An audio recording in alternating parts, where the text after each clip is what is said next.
वर्तमान के साथ भविष्य की सियासत को साधने का संघर्ष इस चुनाव में देखने को मिल रहा है। अपने वारिसों के सियासत पर उनको सियासी सफर पर लगाने के लिए कई नेता अपनी बलि देने तक को तैयार हैं। सब कुछ दांव पर लगाने को आमादा है। उत्तर प्रदेश हो या उत्तराखंड, अपने परिवार के लिए टिकट की डिमांड करने वालों की कमी नहीं। किसी को बेटे के लिए विधायक का टिकट चाहिए तो कोई अपनी बहू के लिए विधानसभा में सीट पक्की कर निश्चिंत होना चाहता है। आखिर किस किस को है ये उम्मीद, किसे चाहिए पार्टी से टिकट का गिफ्ट? ये रिपोर्ट।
रीता बहुगुणा अपने सांसद पद से इस्तीफा तक देने को तैयार है।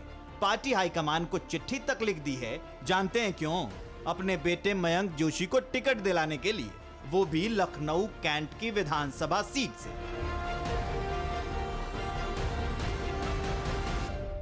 मैंने कोई टिकट नहीं मांगा। ठीक है। मैंने अपने बेटे के लिए टिकट नहीं मांगा। मेरे बेटे ने नाम अपने तरफ से अप्लाई किया है टिकट के लिए, क्योंकि 43 वर्ष के हैं। वो वहां उस सीट पर 12 वर्षों से काम कर रहे हैं, लखनऊ के नागरिक हैं, तो उन पार्टी के सदस्य हैं, तो उनको हक के टिकट मांगने उन्होंने मांगा। अब देंगे नहीं देंगे सरकार का, ये तो पार्टी का विषय है। परंतु जो पेज है वो ये है कि परसों मैंने पढ़ा अखबारों में कि पार्टी ने तय किया कि एक परिवार में एक ही व्यक्ति होगा, चुनाव लड़े या रहे राजनीति में, बीजेपी में।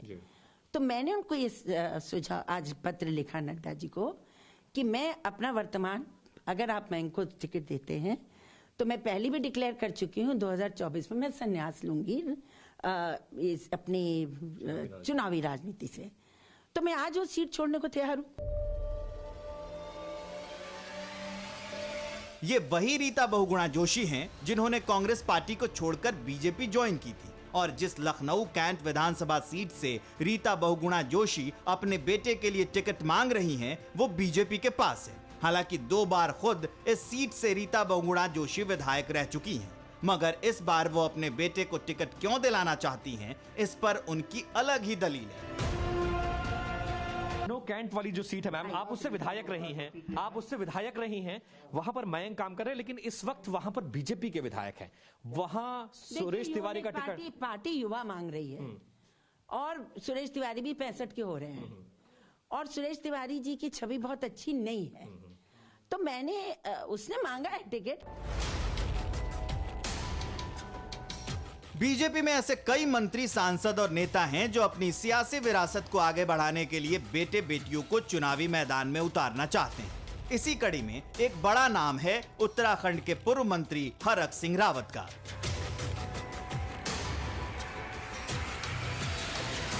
जो अपने लिए मनचाही सीट के साथ साथ परिवार के लिए 2 और टिकट की जिद पर अड़े थे, लेकिन जिस टिकट पर मामला फंसा वो था उनकी बहू अनुकृति गोसाई का, जो उत्तराखंड की लैंसडाउन सीट से दावा ठोक रही थी।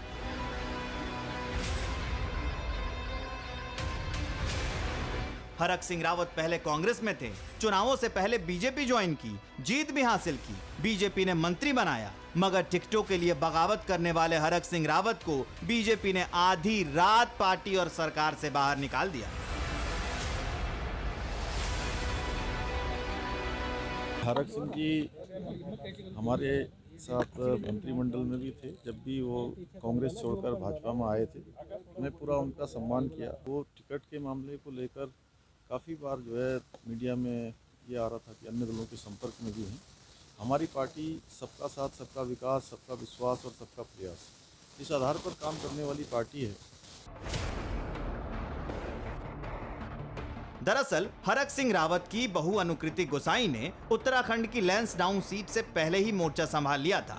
टिकट भले ही कंफर्म नहीं था, मगर चुनावी प्रचार जोर शोर पर था। हरक सिंह रावत भी यही चाहते थे, मगर उत्तराखंड बीजेपी को यह मंजूर नहीं था। लिहाजा यह विवाद बढ़ता चला गया, जिसका नतीजा ये हुआ कि बीजेपी ने हरक सिंह रावत को 6 साल के लिए पार्टी से बाहर निकाल दिया। अरे तो परिवारवाद की बात कर लो। तुमने जो है पिछली बार यशपाल आर्य जी, संजय वार्य को नहीं टिकट दिया क्या? मुन्ना चौहान उसको नहीं दिया? राजनाथ सिंह जी, आज राजनाथ सिंह जी और उनका पंकज नहीं है क्या? और कहाँ तुम्हारे सिद्धांत हैं? किन सिद्धांतों की बात करते हो? ढकोसला करते हो सिद्धांतों की बात की। अनुकृति गोसाई एक मॉडल और टीवी प्रेजेंटर हैं। साल 2013 में उन्होंने मिस इंडिया दिल्ली का खिताब जीता और मिस इंडिया प्रतियोगिता में 5वें स्थान पर रही थी। साल 2013 में bride of the world India का खिताब भी अपने नाम किया। हरक सिंह रावत के बेटे तुषित रावत के साथ अनुकृति की शादी हुई। माना तो यह जाता है कि अनुकृति लैंसडाउन में हरक सिंह रावत का चुनाव प्रचार संभालती रही थी। कोरोना धर्म नहीं देखता, जात नहीं देखता, अमीर गरीब ऊंच नीच नहीं देखता। कोरोना सिर्फ मौका देखता है, लेकिन आप उसे मौका मत दीजिए। बस इतना कीजिए, जब कभी दफ्तर से, बाजार से घर लौटिए तो इतना ख्याल जरूर रखिए, कहीं आपके साथ कोरोना आपके घर तो नहीं जा रहा। भूलिए मत, कोरोना अभी जिंदा है।